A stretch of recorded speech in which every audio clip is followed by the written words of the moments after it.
You know, people are always asking me, what games have you been playing? Do you think this game is good? Have you heard of this game? I think you'll like it.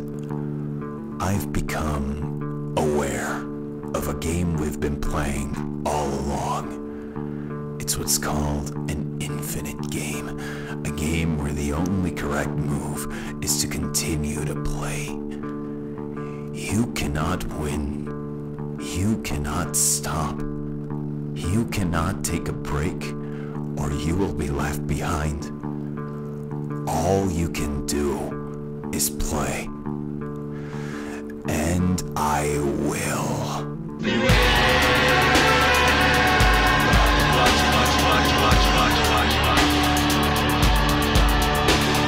Okay, we're doing this. Since self-abuse is a recurring theme on this channel, the very first thing I did after publishing the Payday 2 Vaticide was signing up for the Payday 3 beta.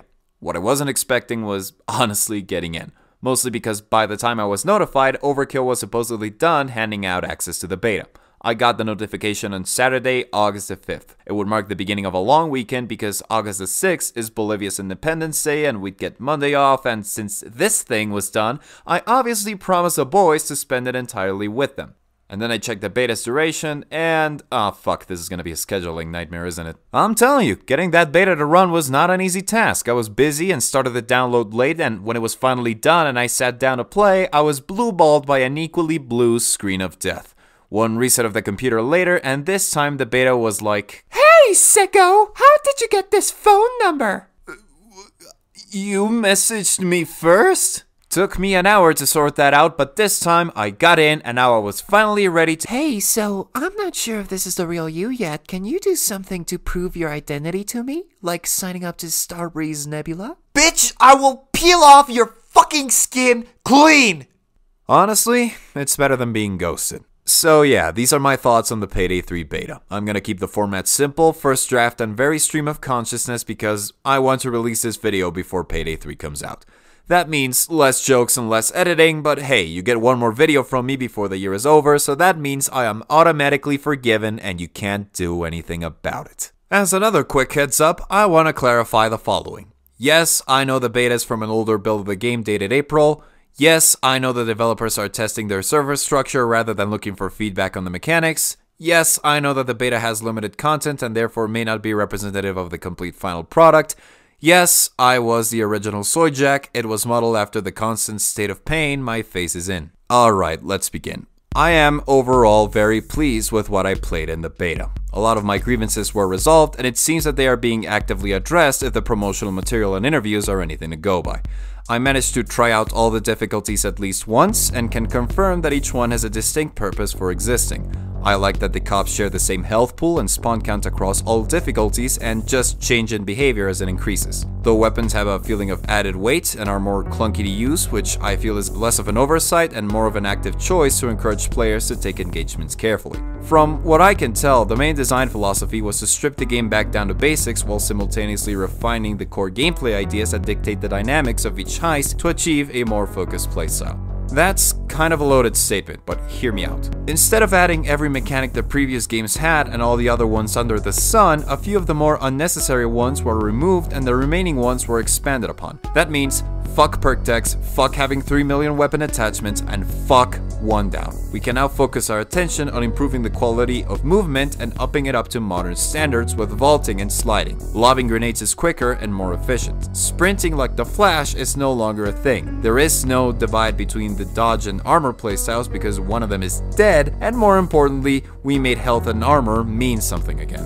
Arguably, armor is more important than health in this game. It can absorb a whole lot more damage across all difficulties than your health. The moment it breaks, you'll notice a very tangible difference in your longevity. Unlike its predecessor, these two resources cannot regenerate, so medic bags and armor bags are the only way to recover from taking heavy damage, meaning you have to be even more cautious when taking engagements and when managing your resources.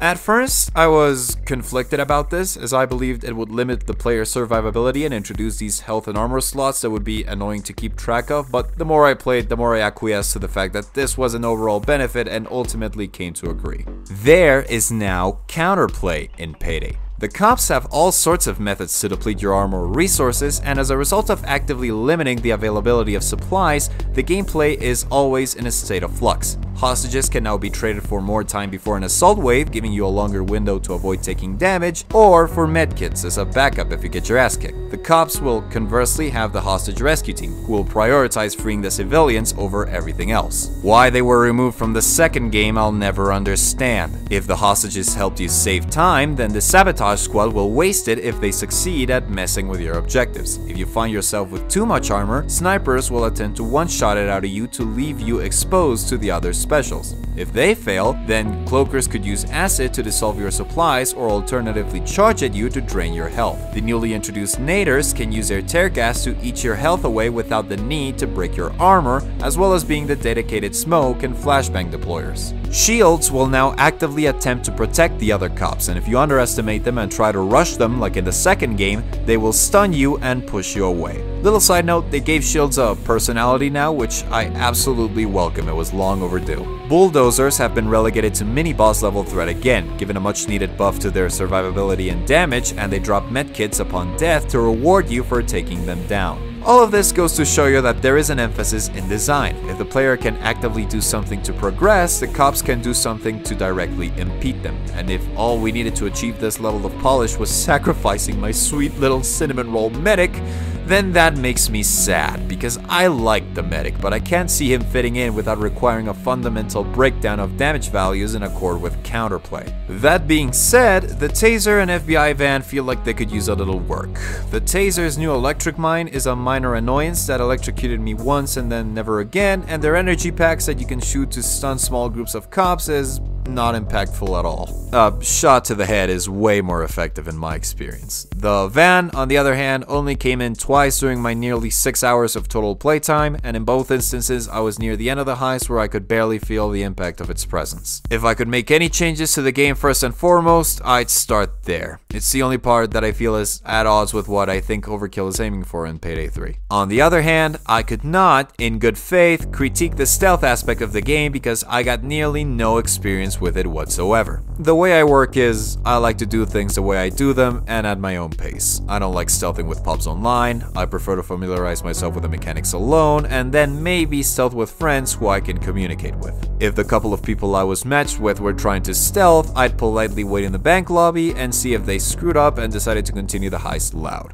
Again, removing unnecessary details and refining the experience seems to be the guiding philosophy. Detection risk and body bags are gone, and new mechanics were added to make stealth more dynamic. Not to mention that the mere fact of removing detection risk now allows you to go loud if you fail. Hopefully, this leads to less unnecessary lobby restarts. Again, I can't give my definitive opinion without making some educated guesses, but from what I've seen online, stealth will be a whole lot more engaging and interactive, provided that you're willing to adjust yourself to the detection time, which I felt was way too quick for my timing, but the effort is there and I appreciate it very much. Okay, fuck, I need to get this done already, so let me just kick into overdrive for a second here. Pre-planning. I want it back. That shit was dope. This picking assets in the main menu thing can stare into the sun for an hour and then tell me if it was a good idea. The beta didn't tell me what were the challenges I was completing to level up my weapons. Sure, that was probably the beta's decision and not that of its father, so I understand. Just correct that shit when it gets into middle school or it's gonna have a bad time. Some people say it's grindy, but I say it gives me an excuse to continue playing the game, so I don't care. Overkill announced recently that the whole C-Stack business is an in-game currency unrelated to microtransactions, so these are not shortcuts to lessen the grind. However, given Overkill's history of promising me ice cream only to later find out I was being taken to a painful dentist appointment, I wouldn't put it past anyone who still thinks they could release Payday Pachinkos. Stat bars. These things can fuck off. Either give me exact number values or add them right next to the bar. That includes the amount of bags secured by the end of each heist. If I told you that the amount of times your ass would be flagellated by my dad's belt was represented by this much instead of this much, it doesn't exactly give you a precise idea of how fucked your situation is, doesn't it? The heads-up display design sucks. Everything is white and without noticeable outlines, and I found it easy to miss objective notifications. I don't feel they are being highlighted enough. This may very well already be fixed in the final release because I've seen it changed in those streams and previews Overkill's been doing in the past few days, so who knows, maybe it'll feel better there, but I'll wait until I can feel it for myself. The more I think about overkill weapons, the more I am conflicted about them. On one hand, it's a basic idea that's meant to reward the player for defending themselves successfully. The more kills you get, the closer you are to calling a death machine to commit war crimes. And then I got my own personal weapon of mass destruction, and I was like, yeah, no thanks. I'm not feeling it. Maybe it's just me, but I didn't like the grenade launcher. Every single time I deployed it, I felt like it was just a more flashy way to weed out my garden of nasty herbs rather than getting the lawn trimmed more efficiently. Again, maybe that's just me, or maybe the other overkill weapons might suit my taste better when I get to try them. Only time will tell. Performance was smooth for me with no major frame drops, stutters, or problems. Only issues I did see were this medkit breaking the textures on the manhole it was sitting on, and the entirety of the safe deposit boxes being highlighted when doing that one secondary objective in the vault. I am no hardware or PC expert though, so my take on performance isn't worth much. Maybe do some extensive digging if you want to see into this yourself. Graphics. I don't care. I mean, it was fun to talk about in the Payday 2 review and compare it to Clay, but I couldn't give any less of a shit, honestly. Who cares if this looks like a PS3 game? In a few years, that will be nostalgic and stylistic, and people will look back on it fondly with rose-tinted glasses like they always do. However, people are bringing up the green matrix-style filter the map is covered in as a complaint, particularly those who are colorblind, which is a very valid critique and should be addressed in the release version, even if this style did not bother me at all. Controls. Get the interact menu away from the mouse wheel. I'm telling you this because I tried to remap the keybinds to something a sensible human being would actually use and... overkill.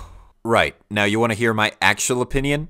This game is Payday the Heist with a few more bits at it. Now, don't get me wrong, I like Payday the Heist. Very much so, especially after the last couple of years where Payday 2's overindulgent excess made me appreciate how a more simple design actually worked in the first game's benefit. To people like me who came to dislike the more arcadey feel of Payday 2, this was a step in the right direction. However, this doesn't mean that Payday 3 is getting off the hook that easy. For those unaware, Payday 2's last couple of updates were, to put it simply, a shit show. Update 237 left the community in a state of disarray, confusion, and anger at what was essentially the developers attempting to attract as many players to the game as it was nearing the end of its twilight years in order to get them excited for the sequel. Player counts may have received a slight boost in numbers out of this, but it was clear that most of it was due to the hype surrounding Payday 3, as players, both new and old, attempted to play with their friends who just got Payday 2 on the Epic Games Store. Because man, the state of the game was deplorable. Crashes were at an all-time high. Some people couldn't even open the game. Progression, weapons, and side jobs were lost. Matchmaking was broken to the point where playing the game online was impossible, and mods became unusable for a couple of days. Linux support was dropped completely. I can't definitively ascertain why exactly, but people who used that operating system were left in the dirt. Content creators and longtime players began to leave, just as details about microtransactions came to light and Overkill began to release gameplay trailers and release dates for Payday 3. A few months later, a Dead Game outfit was added to the game. After many years of being used in a derogatory fashion to mock Payday 2's declining relevance, Dead Game is now an official declaration by Overkill Software regarding Payday 2's status. Funny, to be sure, but foreboding to anyone who is even slightly interested in Payday 3. I say this because most of the changes we've seen in Payday 3 serve more to quell the growing discontent among the player base rather than to innovate or push Payday in a new direction. For example, tweaking the difficulties to be harder in Payday 3 was done in response to the amount of unnecessary difficulties Payday 2 had. Medics and scaling enemy health were removed to avoid classifying enemies as tanks or bullet sponges. The community has been coming up with rebalancing mods for years now, with the likes of Crackdown on Eclipse, maybe even Silent Assassin if you want to cherry pick hard enough, but nothing strikes me as blatantly desperate to appease as taking the hostage rescue team mechanics and the grenadier enemy directly from Restoration mod. All of which were definitely good calls, but when the third installment to your game series gets praised by removing features and tweaking old mechanics instead of adding new different ones, I wouldn't exactly call that progress. I hope I'm not surprising anyone when I say that Payday 3 is living on borrowed time. The game works fine and plays to my liking, but eventually I will get used to it and eventually I will get bored of it. I've seen most of this before. You're only making it prettier. The only way to prevent this from happening is to come up with something completely new that redefines how we play Payday. So far, most of what we've seen is a back to basics approach that makes me not hate playing the game. What does the future have in store? They're showing it to us, and it does not look very pretty if you ask me. New characters and heists are nice, but it won't solve the problem at heart. Hell, I think I even heard they might add more difficulties as the game goes on. On launch, Payday 3 will have 4 difficulties. We have normal, hard, very hard, and overkill. No. Let's not make the same mistakes again. You know what you should do? Add new game modes that are actually new. PvP has been suggested for years and I don't think it's coming anytime soon, so let me pitch my own idea here.